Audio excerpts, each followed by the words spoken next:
नमस्कार, मैं doctor Vishwamitra Vaishnav, assistant professor political science, college शिक्षा, राजस्थान।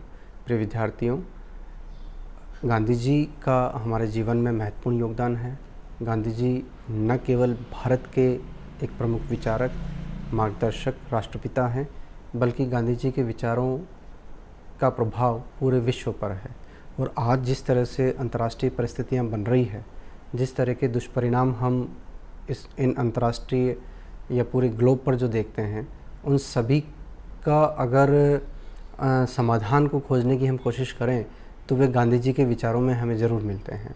तो गांधी जी के जो विचार थे उनमें से एक प्रमुख और महत्वपूर्ण विचार है साध्य और साधन की पवित्रता।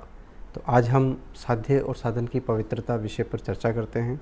देखिए, साध्य व साधन की अनिवार्य एकरूपता पर गांधी जी जोर देते थे। गांधी जी हमेशा साध्यों की पवित्रता पर भी जोर देते थे और साधनों की पवित्रता पर भी जोर देते थे। गांधी जी हमेशा कहते थे कि पवित्र साध्य की प्राप्ति के लिए किसी भी तरह का अनुचित साधन उपयोग में नहीं आना चाहिए। वो हमेशा पवित्र साध्य के लिए कोई भी अनुचित या अपवित्र साधन का विरोध करते थे। गांधी जी कहते थे कि अपवित्र व अनुचित साधनों से कभी भी पवित्र लक्ष्य प्राप्त नहीं किया जा सकता। वो हमेशा अंतर मन और या अंतरात्मा की आवाज़ के आधार पर ये कार्य करते थे।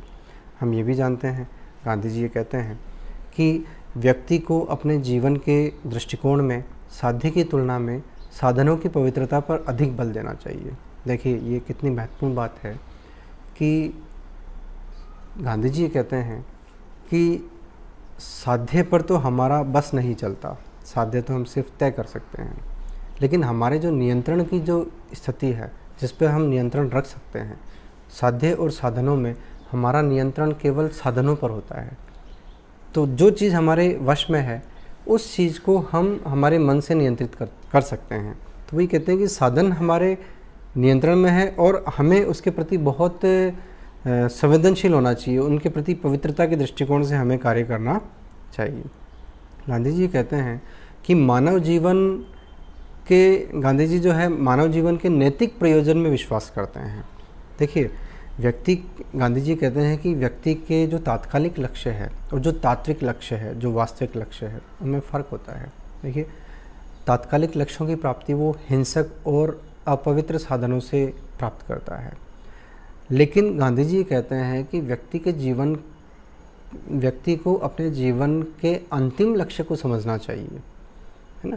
और व्यक्ति के जीवन का जो मूल लक्ष्य है वो लक्ष्य है सत्य की खोज, सत्य की प्राप्ति। और कभी भी सत्य की प्राप्ति करना जो है इतना आसान नहीं है।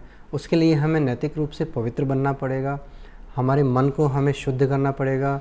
हमें जीवन में जो है सत्य, अहिंसा, सत्याग्रह, इन माध्यमों से जीवन को पूरा करना होगा। इस प्रकार वो ये कहते हैं कि जब तक मन में पवित्रता नहीं होगी तब तक हम सत्य से साक्षात्कार नहीं कर पाएंगे। ये बात गांधी जी कहते हैं। इस प्रकार गांधी जी का जो है जीवन के हर क्षेत्र में एक नैतिक प्रयोजन को वो मन में रखते हैं और वो ये कहते हैं कि इस जीवन के अंतिम लक्ष्य को हमेशा प्रत्येक मनुष्य को अपने मस्तिष्क में रखना चाहिए। वो ये कहते हैं कि कोई भी व्यक्ति सत्य की साधना और असत्य परायणता के माध्यम से कोई भी व्यक्ति जो है सत्य को जो प्राप्त करता है वो हमेशा कभी भी जो है असत्य परायणता के माध्यम से प्राप्त नहीं कर सकता। एक जगह गांधी जी ये भी कहते हैं कि सत्य और अहिंसा अलग अलग नहीं है, ये एक ही सिक्के के दो पहलू है।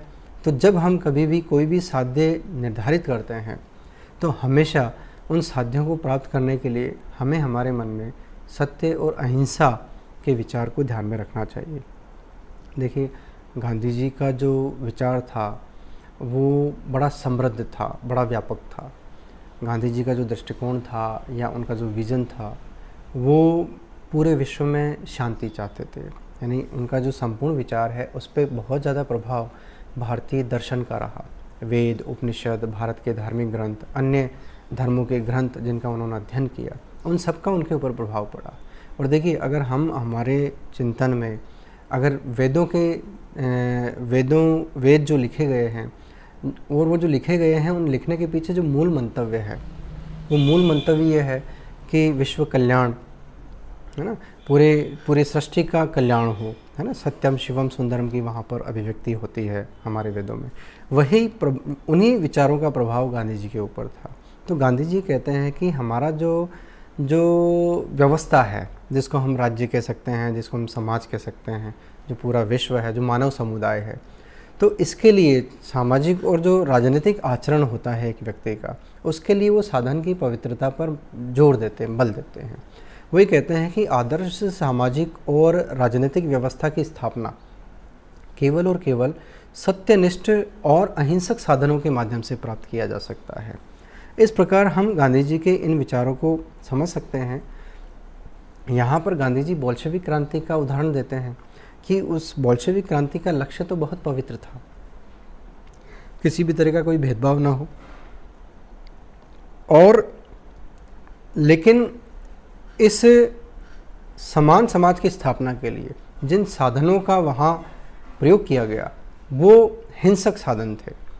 और गांधी जी कहते हैं कि वहाँ पवित्र लक्ष्य है लेकिन साधन वहाँ पर पवित्र नहीं है, तो गांधी जी इसका विरोध करते थे। और देखिए, हम ये भी देखते हैं कि जब से राष्ट्रीय आंदोलन में गांधी जी की भूमिका शुरू होती है और जब तक भारत देश स्वतंत्र होता है, तब तक के अगर हम गांधी जी के जीवन को अगर देखते हैं या गांधी जी के द्वारा किए गए विभिन्न आंदोलनों को हम देखते हैं, गांधी जी द्वारा किए गए विभिन्न कार्यों को अगर हम उनका अध्ययन करते हैं, तो हम ये पाएंगे कि वहाँ पर गांधी जी ने इस सिद्धांत को अप्लाई किया है।